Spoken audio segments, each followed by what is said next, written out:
Ladies and gentlemen, please give a warm welcome to Colonel Tom Manion.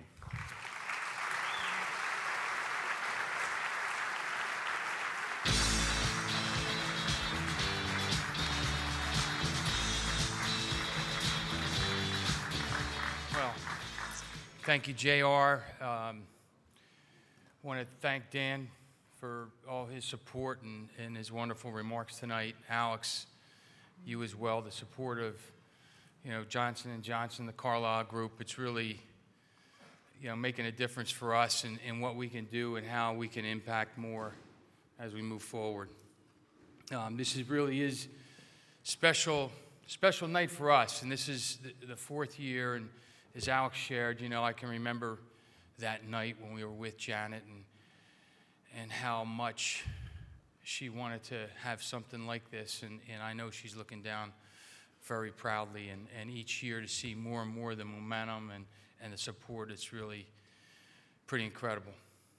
So thank you. I want to thank everyone that's here and all the support you've given the foundation, and it makes a difference. I also want to acknowledge the Gold Star families here tonight. Thank you for being here, and our distinguished guests, but really all our supporters. I really am in awe of the support that we get at the foundation. And really this growing impact, we've talked about if not me, then who, and it's more of a movement. It's more of a way of life. And, so many in this room get it, but we run the risk is that, we grow further and further apart as a country with those that are serving in uniform and those that aren't, that we'll have this disconnect and won't be there for us if we don't pay attention to it. So, for me, this is really a grassroots movement. That's how I see it. And we used to talk about community by community. And, Ryan talked about the runs tonight, and that's sort of what we have. We have reaching out to communities and bringing communities together and recognizing that service and sacrifice. I like to say it's, for me, it's like the field of dreams. If you build it, they will come. The people want to do something. You see our 9/11 Heroes runs. You see those communities come out. You see those families. You go to a Character Does Matter talk or a service project, and you see the energy. And it's pretty clear that America gets it, still gets it. And so it's really, really awesome to be one of, hopefully many more cogs in the wheel to push that agenda forward. And we feel very fortunate to be there and to be part of that effort. JR mentioned about the book. I had the opportunity this year to travel around the country and talk about the book of my son Travis and his great friend and Naval Academy roommate, Brendan Looney. And, the story is about Travis and Brendan. But when you think about it, their story is America's story. It's the story of brotherhood, selfless service, a commitment to a cause bigger than oneself, friendship, family, and love. Love for this country and everything that it stands for. And often the stories we hear about our military address the needs. PTSD, TBI, physical therapy, employment, just being able to adjust when they get back here at home and transition back. And I believe, like we all do, that attention is necessary, and it's also equally important for our country to recognize and embrace the incredible example and inspiration, really, represented by this generation of volunteers. This generation that has stepped forward so selflessly to defend our freedoms during a time when we've been in conflict longer than any time in our nation's history. Each year, the foundation honors and recognizes these incredible Americans who have made a difference both in and out of uniform. They're a shining example for all of us. And the good news for this country is there's so many of them from this generation that we can be so proud of. Those like our past recipients, Brian Stan, Kevin Mincio is here tonight. Last year's recipient of our If Not Me Then Who Leadership Award, Jake Wood. Like those before him, the recipient of this year's If Not Me Then Who Leadership Award is also making a positive impact in the lives of others. Jake Harriman graduated from the Naval Academy in 1998, spent 7.5 years in the Marine Corps as an infantry and special operations commander.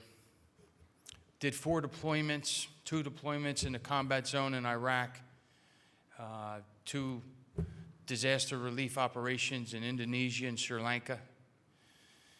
But Jake's experience there convinced him that the war on terror wouldn't be won on the battlefield alone.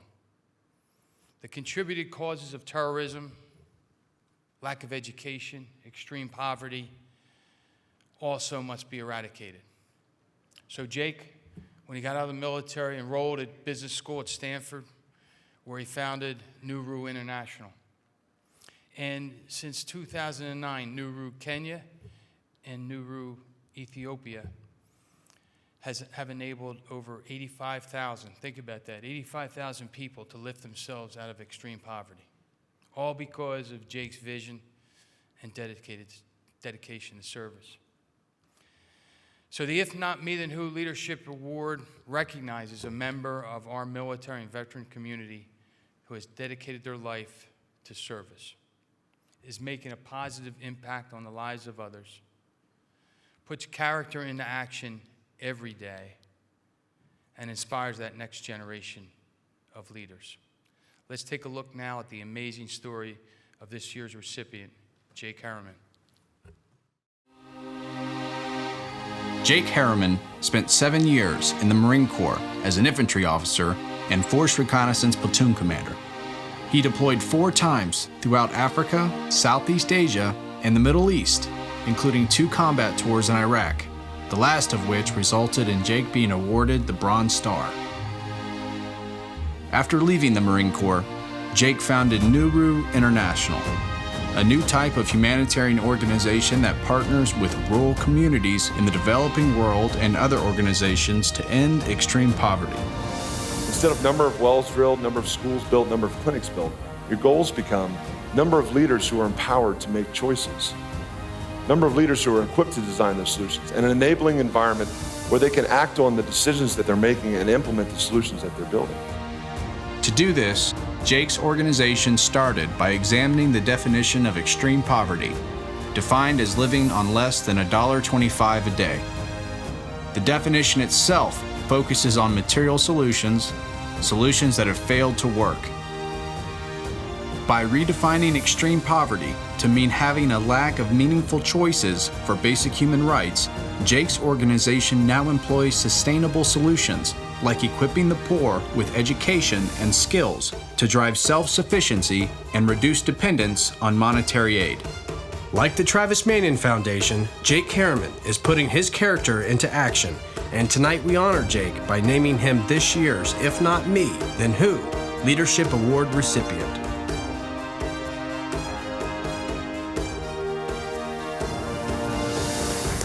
Ladies and gentlemen, it's my distinct honor to welcome to the stage the 2015 If Not Me Then Who Leadership Award recipient, CEO and founder of the Nuru International, Jake Harriman. Jake.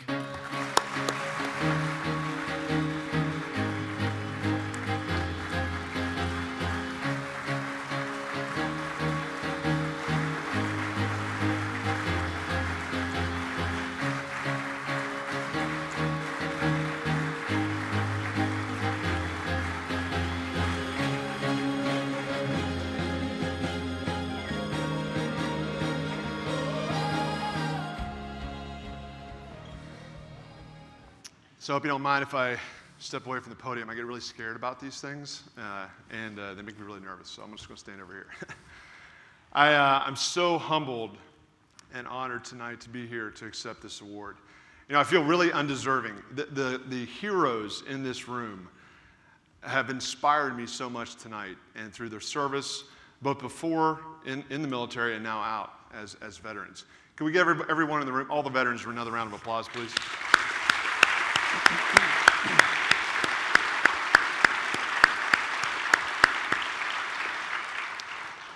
You know, I didn't have the opportunity, the privilege to serve with or personally know Travis. I knew him only by his reputation, a strong reputation of brave leadership and bold character. And it's my hope that I might be able to live up to the principles and the values that he stood for and lived by his entire life. And that in some small way, I might be able to honor his memory through my own actions. If not me, then who? Timely words for our nation. I believe those words have special meaning for all of us in this country today because they represent the type of leadership that we as a nation need right now. The type of leaders who will step forward from the rank and file into harm's way for the sake of others. Not because they're specially qualified or they have a unique talent or gift, but because they can. Because they must. Because someone has to stand up for freedom. Somebody has to stand up for what is right. And because honestly, at the end of the day, that's what real leaders do. Tonight, I'd like to share with you a little bit of my story and my journey to attempt to become that kind of leader that Travis was. And my hope is by sharing my story tonight, I might be able to inspire a few to also answer the call, step forward, and ask themselves, if not me, then who? In April of 2003, I found myself in a fighting hole facing north along Highway 7, the main avenue of approach for American forces during the early days of the Iraqi invasion. We just survived the first major contact in the war in a place called Nasiriyah, where we'd been ambushed, and we were able to fight through the city and set up a defensive perimeter north of the city. My guys and I were tired, we were hungry, we were scared. Southern Iraq at the time was one of the poorest places in the world. There was a terrible hunger problem, no access to health care or education for the kids, and what had been happening as we moved through the south was the regular Iraqi army was retreating to make a final stand in Baghdad. While Saddam was pushing his special forces, his Fedayeen guys, south, they were going hut to hut in these rural villages, coercing these poor farmers to fight us. Basically saying, look, your children are starving right in front of you. If you pick up this weapon and go fight these guys 10 miles south of here, we'll drop off a bag of rice every couple weeks. We were fighting these guys by the hundreds and thousands. And that kind of set the stage for what happened that morning north of Nasiriyah. So I got up out of my fighting hole and I walked the lines. I was checking on my guys. There was a thick fog, and I knew that as the fog lifted, they were going to start shooting at us again. And as I'm checking on my guys, I looked on the highway and I saw a small white car racing toward our position. So they just started packing bombs into cars and blowing them up in suicide bomber missions. So I grabbed 3 of my guys. We took off running toward the car to get it to stop. I fired a warning shot across the front of the car, and finally the car stops about 50 meters out. The driver hops out, starts waving his arms frantically and sprinting at me. So now I think this guy's strapped a bomb himself. He's going to blow himself up. So I'm yelling at him in Arabic to get on the ground. He's not listening. And as I raise my weapon, I think I have to take this guy out. I look behind him, and I see a large black military truck roll up behind his little white car. 6 guys in black jump out of the truck, run up to the car, and start shooting into the car. This man stopped dead in his tracks, starts screaming, turned around, and starts running back to the car. And that's when I realized what was happening. You see, this guy was just one of those poor farmers who was trying to escape across our lines with his family to safety because he didn't want to fight. And so I yelled at my guys to take out the Fedayeen, and I ran as fast as I could to get there to save this guy's family. But by the time I got there, it was too late. I looked in the passenger seat. His wife had been shot in the face and in the chest. She was slumped over dead. I looked in the back seat. He had a little baby girl in the back whose arm had been shot off. She was shot in the head. He was cradling the body of his little 6-year-old daughter who had been shot in the stomach, and she was choking on her own blood. And this guy was beside himself. In a matter of 2 seconds, he lost everything he had in this world. And for the first time in the war, everything slowed down for me. And I put myself in this guy's shoes. I thought to myself, you know, I live in a world of choices. Where do I want to go to school? Where do I want my kids to grow up? what were this guy's choices when he woke up this morning? He could strap a bomb on himself. He could watch his kids starve to death. He had no choices. And that was the beginning of a powerful awakening in me. I got really, really angry. It wasn't fair. It wasn't fair that the GPS coordinates of a man's birthplace dictate what choices he has in this world. I'd seen a lot of bad stuff in the war before that and a lot after that, but I'd never seen something so unjust. And that was the beginning of a 2-year conversation with my guys and I in the unit as we were fighting. We started to see there was a gap. See, there were guys like us, special operators, who were operating these villages trying to help out, but honestly, we were trained to take out targets. We were not trained to help farmers increase crop yields. And there were well-intentioned aid workers there also who were trying to help with humanitarian assistance, disaster relief, short-term solutions, but there was nothing long-term. And many of them were getting kidnapped and killed. So we began to see a need for a third way, a new way of development, to be able to empower these villages in these really volatile conflict zones, to be able to lift themselves out of extreme poverty with a long-term economic development model, but staff it with former operators like myself who know how to handle ourselves in those situations.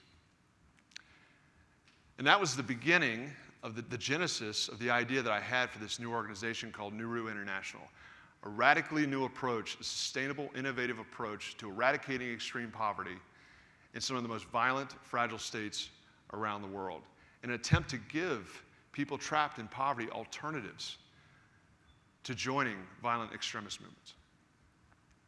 And I made one of the toughest decisions I had to make at that time, and I left the Marine Corps on this path to build this organization. Went to business school, as Tom mentioned, and then built this organization with my classmates and some investors, moved to one of the poorest districts in Kenya and launched in September of 2008.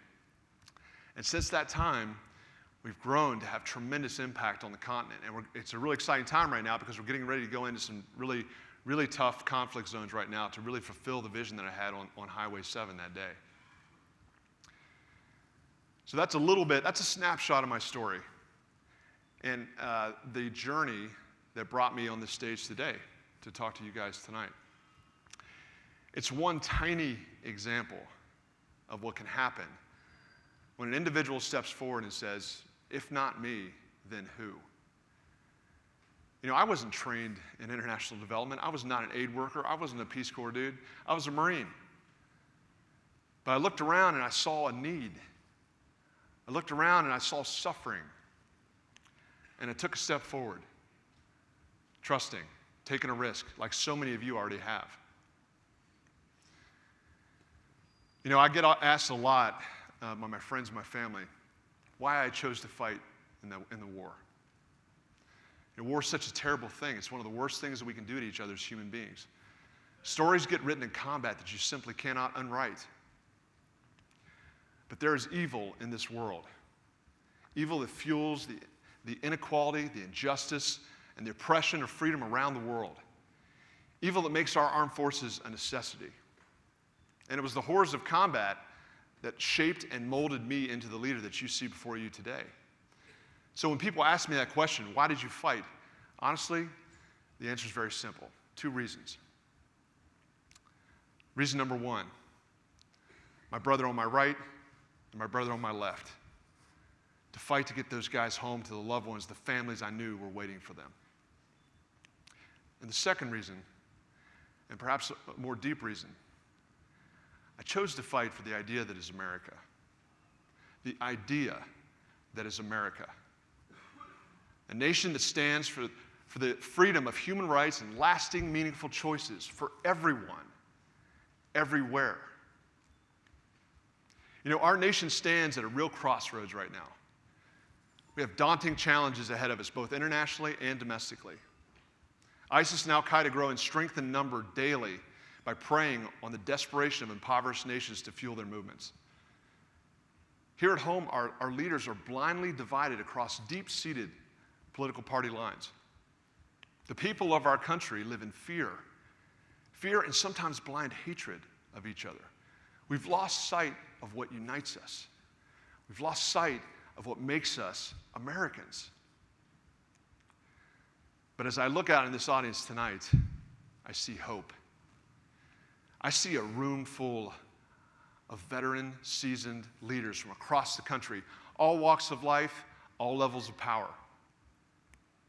And I want to ask us tonight, the collective tonight, to consider the state of our union. Consider the state of America tonight. Let's ask ourselves right here, right now, if not me, then who? If not me, then who?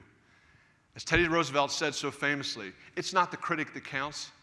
It's not the man who points out where the strong man stumbles or where the doer of deeds could have done them better. The credit belongs to the man who's actually in the arena, whose face is marred with dust and sweat and blood.